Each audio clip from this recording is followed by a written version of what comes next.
It's finally happening. After years of discussion and speculation, the LEGO Group and Nintendo are teaming up to provide the world with Super Mario LEGO. Forget Super Smash Bros. This right here is the most difficult, improbable crossover in gaming history. With Nintendo LEGO, it's not hard to figure out why this crossover is happening. It's Nintendo LEGO. It's wonderfully obvious. Instead, what's more fascinating is why we didn't get Mario LEGO sooner. This tale stretches back decades, to a time before Nintendo even made computer games, and a healthy bit of copyright infringement that set the two companies at odds. First off, let's address the simple question. Why has there not been any Mario LEGO before? We already have Sonic the Hedgehog LEGO. There's Minecraft LEGO, Overwatch LEGO, even Portal LEGO. Surely Nintendo LEGO would make a lot of sense. And yet, there have been several extenuating circumstances stopping this collaboration from happening. In 2012, LEGO introduced what would eventually be known as LEGO Ideas, an online community where fans can propose and support new ideas for LEGO sets. If a proposal gets over 10,000 supporters, LEGO will consider releasing it as an official set. The first fan set to be made was a licensed Back to the Future DeLorean, and licensed sets have been common on the site ever since. Several times, LEGO fans have proposed Nintendo-licensed sets. Every time LEGO has given an excuse for why these can't be made. In 2012, Mingles suggested a set based on The Legend of Zelda, which would feature custom Link, Zelda and Ganondorf minifigures. The set got over 10,000 supporters, so it seemed like it would be made, but LEGO shut it down. There were too many new moulded pieces, LEGO claimed. The set would be too costly to produce. Not to be deterred, Mingles set up his own online store 3D printing the pieces people would need to build his set. You can buy a LEGO Master Sword from him, and while it's a bit pricey, there's no denying it's amazing. Over the past few years, many other Zelda LEGO ideas have earned over 10,000 supporters, but LEGO has shut them down each time. Nevertheless, with every rejection, LEGO has encouraged fans to keep submitting additional ideas for Zelda sets.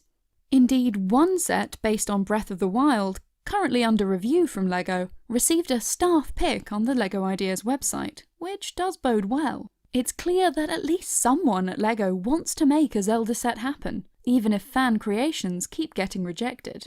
The same is not true of Pokémon and Mario LEGO sets. LEGO has, in the past, flat out refused to allow fans to submit sets based on these brands. In 2014, a LEGO set called Pikachu's Pokémon Center Visit was removed from active voting after earning just over 1,000 supporters. In an official response, LEGO made it clear that this set was legally impossible. The official comment said, "We've looked into the possibility of producing a set based on this licensed property, Pokémon. Since the property is owned by a competitor, we've decided it's neither a brand fit nor a strategic fit for the LEGO Group to pursue a license, and so we will not consider Pokémon projects on LEGO Ideas further. We are sorry to be the bearers of this disappointing news." The problem here appears to be that the license for Pokémon toys belongs to LEGO's competitor, which produces the dreaded Mega Bloks range of LEGO knockoff bricks. If there's one thing that LEGO hates, it's unofficial bricks that are compatible with their own products. LEGO typically sues anyone who, like Mega Bloks, creates fake LEGO. What's really funny is that LEGO almost always loses these lawsuits.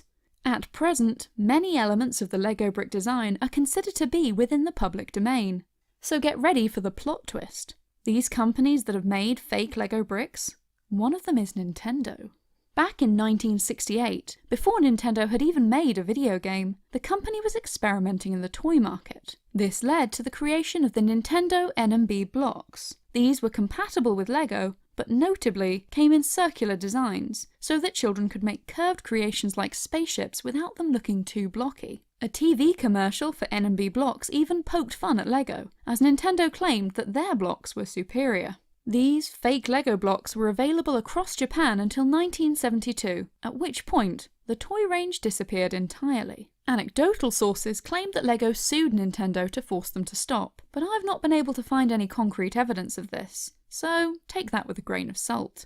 Nevertheless, it wouldn't be surprising, considering how protective LEGO is of their iconic toy design. Regardless, LEGO and Nintendo have clearly patched up their relationship in the decades that followed, LEGO games routinely release on Nintendo platforms, including the impressive Toys to Life title LEGO Dimensions, which allows Sonic the Hedgehog to go to Hogwarts. He does that a lot in our house. The fanfic you never knew you needed in your life.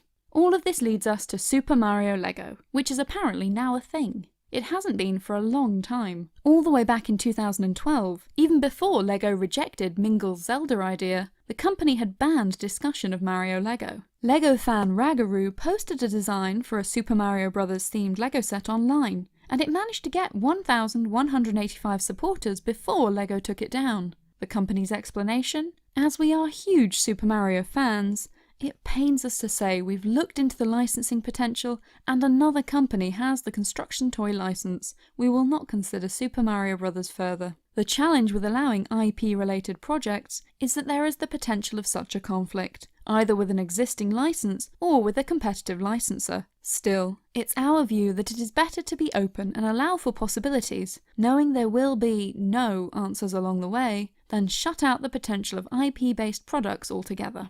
As with Pokémon, Nintendo had already licensed Mario to one of LEGO's competitors. The brand in question appears to be K'NEX, which is, let's be honest, a bit rubbish. Apparently now LEGO and Nintendo have found a way to make a brand deal work out, and the company's mascot will finally debut in block form. Considering that LEGO is planning a lot of different Mario sets, this is likely a partnership that's going to be around for a long time to come. We could even finally see LEGO Zelda in the near future too. The moral of the story is simple. Collaborations can be fun. Everything is better if we stick together. Everything is cool when you're part of a team. With Mario LEGO on the horizon, everything is awesome!